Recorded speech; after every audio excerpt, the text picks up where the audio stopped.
Olá pessoal, Janaína Queradia do Inloco, transmitindo informações, compartilhando experiências.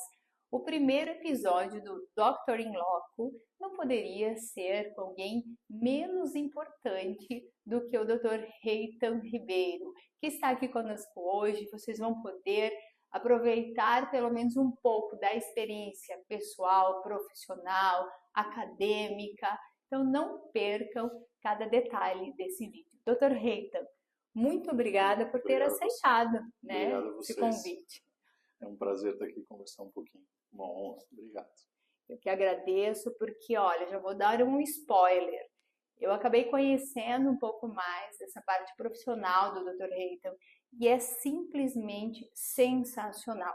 Nós recebemos, inclusive, algumas perguntas já destinadas ao Dr. Reitan, das quais nós acabamos selecionando algumas delas e vocês vão poder acompanhar. Também peço que compartilhem, que deixem os recados, dúvidas, sugestões, fiquem bem à vontade, não é mesmo, Dr. Reitan? Isso aí, vamos lá. Mas vamos lá. Iniciando aqui o nosso primeiro episódio, queria que o senhor compartilhasse um pouquinho com todos quem é o Dr. Reitan. Mas iniciando pela parte acadêmica. Quem é o Reitan? Bom, eu sou catarinense, vim para Curitiba a primeira vez para fazer o terceirão, então fiz meu terceirão aqui. E aí eu fui fazer medicina em Porto Alegre, que a gente chama Fundação, que é a Federal de Porto Alegre, na Santa Casa. Isso foi em 90 vou denunciar a idade, 98. Depois eu fui para Florianópolis fazer cirurgia geral, fiz cirurgia geral no Hospital Celso Ramos e depois eu vim para Curitiba fazer cirurgia oncológica no Erasto Guedes. E aí acabei ficando e estou aqui desde então. Olha que interessante. Então tem a parte acadêmica, que é o início de tudo. A gente sempre fala que é muito fácil quando a gente visualiza um determinado profissional, mas é interessante saber todos os degraus que aquele profissional teve que trilhar para chegar até onde está. Então, Dr. Reitan, dentro do teu estudo, quais foram assim, o que chegou a te despertar ir efetivamente para essa ramificação que você adotou, né, dentro da oncologia como a tua principal diretriz na medicina? Eu acho que escolher uma carreira é sempre muito difícil, né? E quando a gente, na verdade, escolhe, assim, por exemplo, medicina ou direito, seja lá o que for, né, engenharia, você, no geral, está muito pouco preparado, né? 16, 17 anos, 18 anos, você não sabe nada, assim... Muito cedo, você né? Não tem noção, a verdade é essa, né? Você tem que ter um pouco de sorte, né? Acho que eu tive sorte.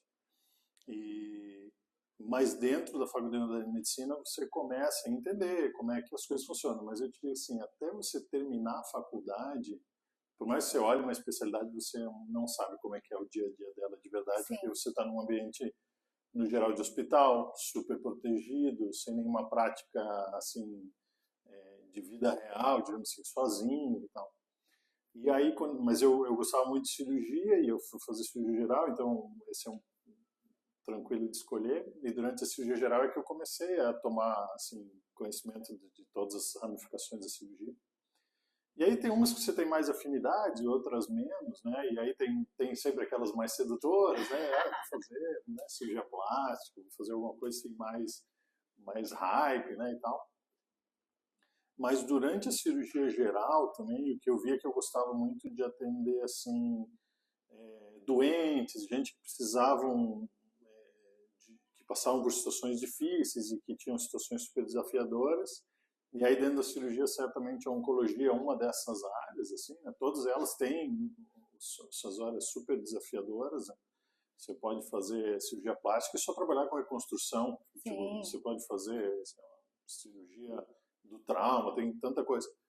E aí eu acho que a oncologia, tipo, ela te cativa muito, porque além de ser tecnicamente, assim, ter uma demanda difícil você fazer, são cirurgias complexas e tudo, ela tem esse lado muito de você ajudar as pessoas, assim, de você ter uma recompensa que não é financeira, que não dá para medir, sabe? Então é muito, eu acho que a oncologia te dá um retorno pessoal brutal, assim, é muito gratificante. E aí também muitas pessoas me estimularam a fazer oncologia, e eu tive professores assim sensacionais que eram cirurgiões oncológicos, e eram as pessoas que eu admirava mais, porque eu achava que eles combinavam essas coisas, né? Então eles combinavam que tecnicamente eles eram muito bons, e eles tinham muito esse negócio de pensar a médio prazo, longo prazo, entender os pacientes e tal. E os pacientes gostavam muito deles, então é tipo uma troca muito forte, né? E aí foi por isso, daí eu resolvi fazer cirurgia oncológica. Legal, então né, a gente percebe como a formação é importante, Super. porque nós encontramos dentro do meio acadêmico aquelas inspirações, mesmo que você não tenha afinidade com a matéria, mas há inspiração naquela pessoa, e também aqueles que te fazem repudiar algumas áreas, né? Tem. Eu acho que tem um negócio que eu aprendi no empreendedorismo, assim, das outras aventuras que eu tenho aí, que é o teu sucesso. Tem muita gente que diz assim, né? Ah, faça, né, aquilo que você é apaixonado e tal. Claro que isso, assim, 90% do tempo não é a paixão, não é só o prazer que você tem na profissão, mas você tem que gostar daquilo, porque senão você desiste, você não vai para frente, porque quando tiver a hora ruim, você vai desistir. Então, eu acho que, claro, você tem que... É muito mais fácil ser bem-sucedido em alguma coisa que você gosta. Sim. Né? Sim, porque quando for ruim, quando as coisas estiverem difíceis, você vai continuar insistindo. Se você fizer alguma coisa que você não gosta, você vai desistir, né? E aí a gente vê, às vezes, pessoas pulando de um lado para o outro, nunca chegam em lugar nenhum, porque às vezes eles vão atraídos por objetivos que são pequenos, assim, que, é pelo dinheiro, é só pela comodidade, ou é pela, né, a conveniência e tal. Então a gente vê muito isso, né? E hoje em medicina isso acontece também, que é a conveniência de dizer, eu não quero fazer uma residência, porque uma residência é super difícil, você tem que trabalhar um monte, não ganha nada. Eu vou trabalhar, começar a trabalhar.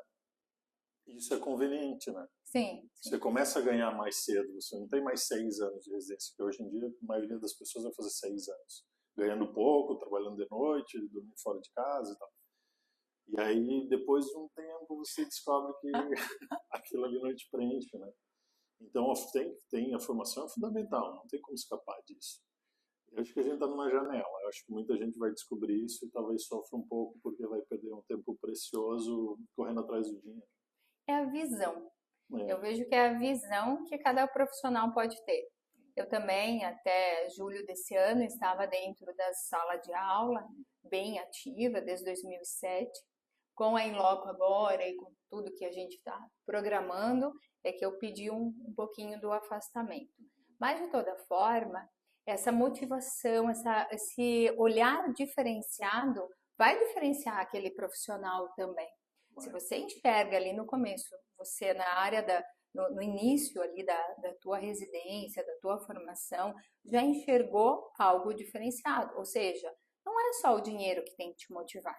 É a tua vontade de sair cedo de casa, ou nem voltar muitas vezes para casa, e fazer o teu diferencial dentro de um universo de profissionais que nós temos em todas as ramificações, incluindo a medicina. Sem dúvida. Eu acho que se você persistir, estudar e for apaixonado, você vai ganhar dinheiro em todas as áreas, você vai ser feliz em diferentes áreas. Então, acho que isso se aplica em tudo, não é na medicina, né, que você falou, seja lá o que for. Sim.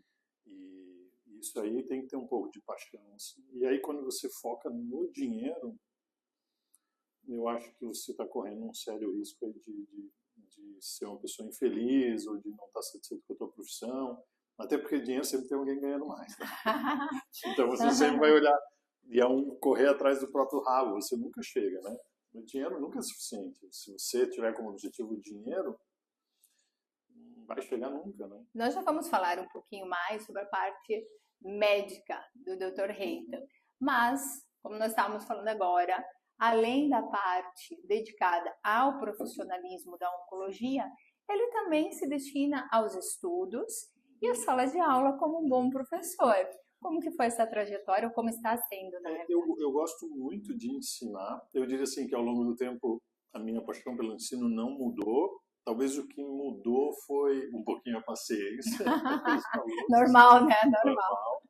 e que hoje eu valorizo muito o meu tempo de professor e de ensinar. Então eu gosto muito de sentir que está sendo útil, porque você não quer, né, ficar perdendo seu tempo com quem não quer aprender. Então tem muito disso. Eu acho que quem está estudando agora precisa saber que os professores ficam olhando e pensando nisso, tipo, né, se você não quer aprender, é problema seu, né? Tipo, eu vou cuidar da minha vida, tá tudo certo.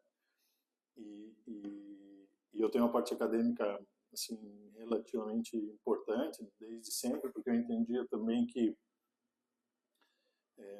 eu conseguia ser melhor naquilo que eu fazia quando eu era capaz de ensinar o que eu estava fazendo. E aí a gente vê isso, tem muito, até empresas, né, eles usam isso assim, você pode ser promovido para uma próxima função quando você ensina alguém a fazer a tua função, né? Sim. Então tem essa questão de evoluir. Outra coisa da parte acadêmica super legal, você multiplica, porque como cirurgião eu sou só um, né? Eu nunca vou conseguir operar 10 pacientes ao mesmo tempo, não vai acontecer. Mas eu posso ensinar 10 pessoas a operar. Sim. E aí você vai multiplicando e tal. E na cirurgia, na medicina, tem uma coisa muito pessoal, que as pessoas são muito gratas pelos professores, de forma geral. Você lembra, se você me perguntar, eu acho que eu tenho uma centena de coisas que eu lembro, que pessoas me ensinaram, assim, e te ajudam, né, chegar onde você chegou, porque você não chega sozinho, né, obviamente. E eu acho que isso é super legal. Então, eu investi tempo, porque nenhum dinheiro vem da parte acadêmica, né? Mas vem o reconhecimento, vem de novo, né, um ganho secundário. E até hoje, boa parte do que está acontecendo na minha vida, eu estou indo morar no Canadá, então virei professor associado da McGill em Montreal, foi por conta da minha produção acadêmica, não é porque eu... Claro, tem a ver com você ser um bom profissional, não tem dúvida. Mas principalmente fora do Brasil, se você não produz, né, ciência, se você não escreve, se você não ensina, se você é alguém que só pratica, assim, claro, você pode ser um ótimo profissional, mas para você entrar numa universidade, para você participar de uma coisa maior, assim, você não consegue, né? Então, felizmente, a gente fez bastante coisa legal ao longo do tempo e isso virou tudo que virou depois. Que legal.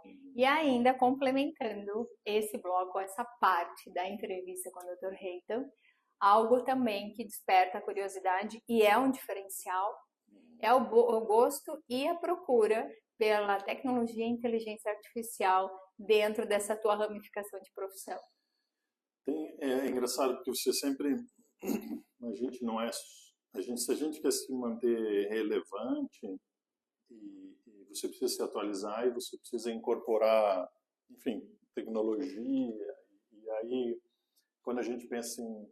Quando você estuda por que às vezes uma empresa assim que era super vai falir ou vai acontecer, vai dar errado, vai sumir, e isso vale para as pessoas também. Dois motivos clássicos são assim, falta de capacidade de entender a mudança do mercado. Então, assim, olha, o mundo que a gente vive hoje, os pacientes querem coisas melhores, eles querem. Então, se você comparar como os pacientes eram tratados na década de 80 e hoje, é muito diferente. Você não pode se comportar como um médico da década de 80, é tipo inaceitável, né? Não que todos, né? Mas a gente sabe como é que era, né? E não aceitar que a tecnologia vai se incorporar. Então, claro que não é para você pular de cabeça em qualquer coisa que te apresenta, porque obviamente não funciona, mas eu não tenho nenhuma dúvida que a tecnologia chegou, melhorou, e aí também me ajudou muito foi quando eu comecei a laparoscopia, estava sofrendo um boom laparoscopia cirurgia com furinho, que a gente chamava de laser na época, era engraçado, né? O doutor vai operar laser, porque não é laser, não tinha nada de laser. Mas é a fantasia que se criou. Então, assim, o mercado procura aquela evolução, né? Teus pacientes, as pessoas e tal. E aí eu comecei a usar a laparoscopia, logo depois a gente começou a ensinar, daí você vê como tudo está conectado, né? Sim. E aí quando você está, digamos assim, na crista da onda de alguma coisa, tudo que é novo vai te procurar naturalmente, porque sabe que você é uma pessoa que, né, que incorpora, que quer aprender.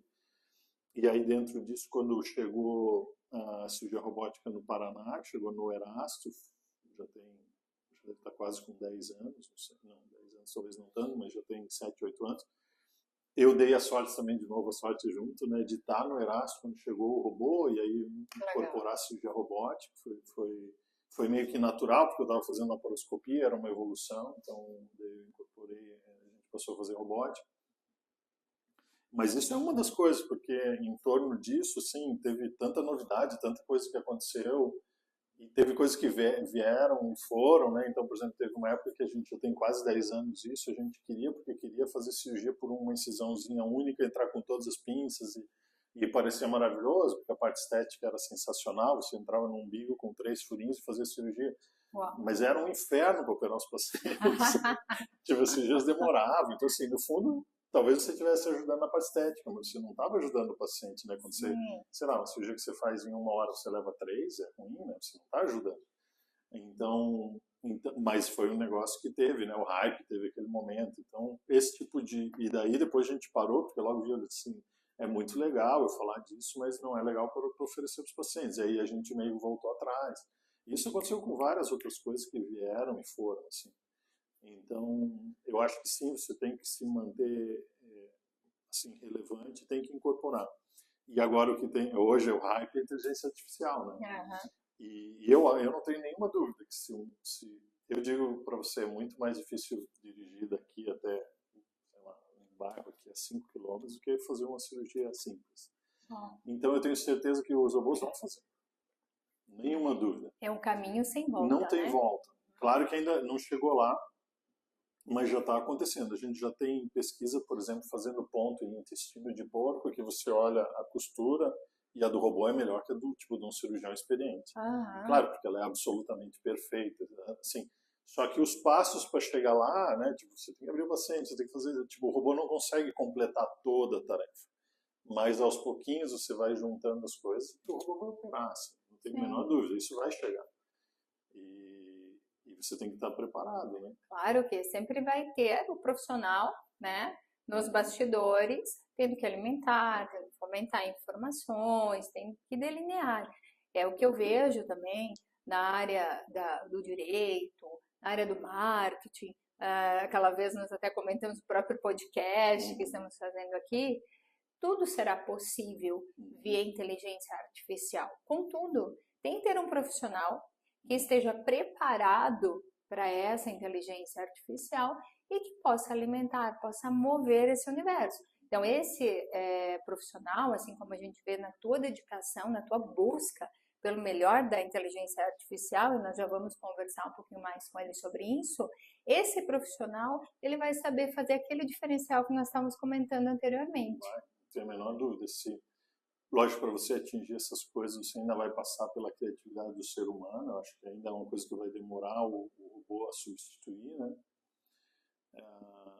E eu acho que à medida que as coisas evoluírem, a gente vai procurar outras formas de participar da inteligência artificial e de a gente conviver com isso. Eu acho que, por exemplo, você vai continuar a fazer talvez eu chegue um momento que eu faça cirurgia com o robô, mas o robô não vai conseguir desenvolver uma nova cirurgia. Sim. Ou achar a solução para um problema que é 100% humano. Ou uma nova doença que vai aparecer, porque quanto mais a gente vive, mais coisas vão acontecer. E por aí vai. Então, você vai se adaptar. E o mercado de saúde, ele não muda do dia para a noite, né? Ele é lento, ele é devagar, as pesquisas levam 10 anos, você tem que, né, acompanhar as pessoas e tal. Então vai dar tempo para todo mundo se preparar. Olha aí, ó. Muito interessante conhecer um pouquinho do Dr. Reitan nesse primeiro momento do nosso episódio, dessa série Dr. In Loco. E agora prepare-se. A próxima parte são as perguntas que foram selecionadas.